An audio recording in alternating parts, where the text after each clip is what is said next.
Welcome friends, প্রত্যেকে স্বাগত আমাদের ইউটিউব চ্যানেলে। যে সমস্ত ভিউয়ার্সরা প্রথমবার চ্যানেলটি দেখছেন তারা অবশ্যই চ্যানেলটিকে সাবস্ক্রাইব করে নেবেন এবং চ্যানেলের পাশে থাকা বেল আইকনটি প্রেস করবেন, যাতে এই ধরনের খবরাখবর সবচেয়ে আগে সবচেয়ে দ্রুত আপনাদের কাছে পৌঁছে যায়।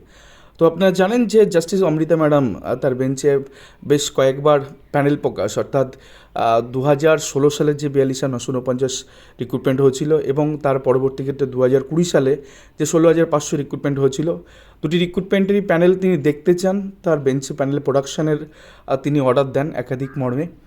তো সেক্ষেত্রে রমেশ মালিক মামলা, যে মামলার পরবর্তী ক্ষেত্রে লুকাস টেন্ডি পয়েন্টে বিভিন্ন আর্গুমেন্ট ডিভিশন বেঞ্চে আসে, যে সোমেনশনের বেঞ্চে যায়, একাধিক বিষয় সামনে আসে। তো সেই মামলায় যে প্যানেল প্রোডাকশনের অর্ডার তিনি দিয়েছিলেন, সেগুলোকে সেই অর্ডারকে সেই অর্ডারকে চ্যালেঞ্জ করে ডিভিশন বেঞ্চে অ্যাপিল করে প্রাথমিক শিক্ষা পর্ষদ।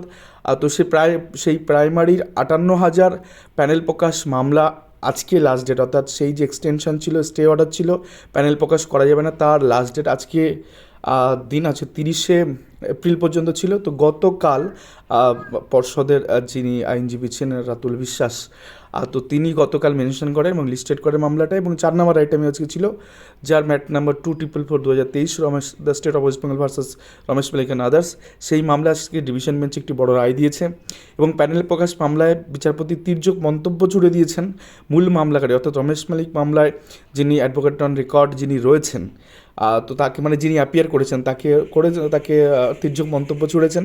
তো গোটা বিষয়টা আমরা জানার চেষ্টা করি। তো প্রথম কথা হচ্ছে, মামলাটা আজকে ওঠে দীর্ঘ সিবিআর আইনজীবী সমত ছিল, অরিজিৎ বাবু সমত ছিল, রাতুল বিশ্বাস ছিল পর্ষদ আইনজীবী, একজন মহিলা ম্যাডাম ছিল রমেশ মালিকের হয়ে, রমেশ মালিকের আদার্সের হয়ে, তারা অ্যাডভোকেটরা বা রেসপন্ডেন্টের হয়ে তিনি দাঁড়িয়েছিলেন। তো প্রথমেই আর্গু করা হয়, সেক্ষেত্রে রাতুল বিশ্বাস একাধিক বিষয় বলেন এখানে, যে কী হচ্ছে কি না হচ্ছে, আর গোটা বিষয়টা তিনি জানান যে প্যানেল দেখতে চান অমৃতা ম্যাডাম, তো সেক্ষেত্রে প্যানেল দেওয়া হয় না, এবং তিনি সেটাও বলেন 2016 সালে 42,949 রিক্রুটমেন্ট শেষ হয়ে গেছে। তো এই মর্মে তো সেক্ষেত্রে বিচারপতি, এবং সেক্ষেত্রে তির্যক মন্তব্যটা বলে দিই, তো এর আগে একটা ডেট বেঁধে দিয়েছিলেন যে রিপ্লাই অফ এফিডেভিট দিতে হবে, যে রমেশ মালিক মামলায় যিনি আইনজীবী হিসেবে দাঁড়িয়েছেন, তো তাকে একটা এফিডেভিট দিতে হবে সার্টেন টাইমের মধ্যে, কিন্তু সেই এফিডেভিট তিনি এখনও দিতে পারেননি।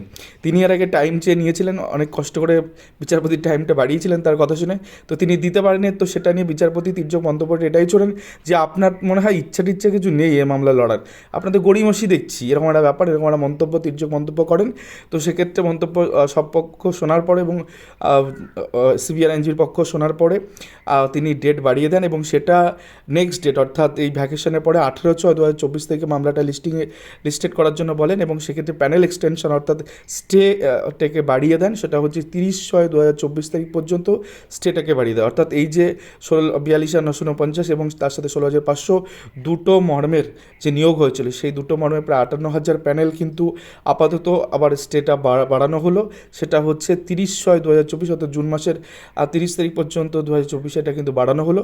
এর মধ্যে মামলাটা লিস্ট হচ্ছে 18/6/2024, এবং এক সপ্তাহের মধ্যে যে রমেশ মালিকের যে আইনজীবী যিনি দাঁড়িয়েছিলেন, তাকে বলেছে এক সপ্তাহের মধ্যে তাকে তার এফিডেভিটটা জমা করতে, এবং এটা লাস্ট চান্স।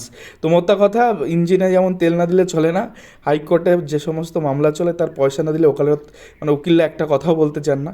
তো এটা আর একবার প্রমাণ পেল। তো হয়তো এই রমেশ মালিক মামলায় পিটিশনার যারা আছে তারা অনেক দূর পর্যন্ত এর সাথে যোগাযোগ নেই, যার জন্য মামলাটা গড়িমসি করে এগোচ্ছে না, প্যানেল প্রকাশ তো বিষবাহ জলে। তো এই ছিল আজকের বড় আপডেট। আশা করি বিষয়টা আপনারা বুঝতে পেরেছেন, এবং ভিডিওটি ভালো লাগলে বা আপডেটগুলো আপনাদের খানিকটা সুবিধা বা জ্ঞাতার্থে সুবিধা মনে হলে অবশ্যই চ্যানেলটিকে সাবস্ক্রাইব করুন এবং লাইক শেয়ার কমেন্ট করে চ্যানেলটির সঙ্গে থাকুন। ধন্যবাদ সকলকে।